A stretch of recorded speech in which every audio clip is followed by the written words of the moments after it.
నమో భగవతే రుద్రాయ. సనాతన ధర్మం ప్రేక్షకులందరికీ కూడా నా హృదయపూర్వక నమస్సుమాంజలి. 31 జనవరి 2026 మనకి శనివారం త్రయోదశి తిథి ఉన్నది.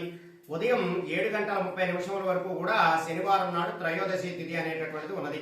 కాబట్టి శనివారం నాడు వచ్చేటటువంటి త్రయోదశి తిథిని శని త్రయోదశి అని కూడా అంటారు.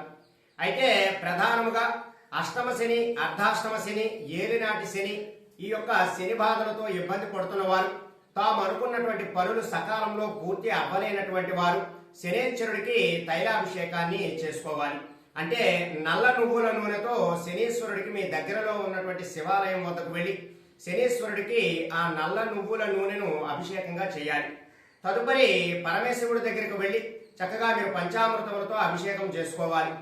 ప్రధానముగా ఇప్పుడు మకర రాశి వారు, కుంభరాశి వారు, మీనరాశి వారు, కర్కాటక రాశి వారు, అలాగే సింహరాశి వారు శని బాధలతో ఎక్కువగా ఇబ్బంది పడుతూ ఉంటారు. కాబట్టి వారికి అష్టమ శని, అర్ధాష్టమ శని, ఏలినాటి శని ఉంటుంది. కాబట్టి వారంతా కూడా ఈ రాశి వారు ఎవరైతే చెప్పారో ఆ రాశి వారంతా కూడా శనీశ్వరుడికి తైలాభిషేకాన్ని శనివారం నాడు 7:30 లోపు తైలాభిషేకం అనేటటువంటిది చేయించుకున్నా మీకున్నటువంటి శని బాధలన్నీ కూడా తొలగిపోయి ఆ శనేశ్వరుడి యొక్క అనుగ్రహం అనేటటువంటిది కలుగుతుంది.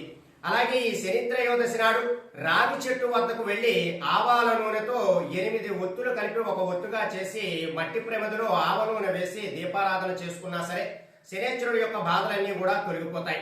కాబట్టి 31 జనవరి 2026 శని త్రయోదశి నాడు ఈ యొక్క పరిహారాలు ఆచరించి మీకున్నటువంటి శని బాధలను తొలగించుకోవడానికి ప్రయత్నం చేయండి.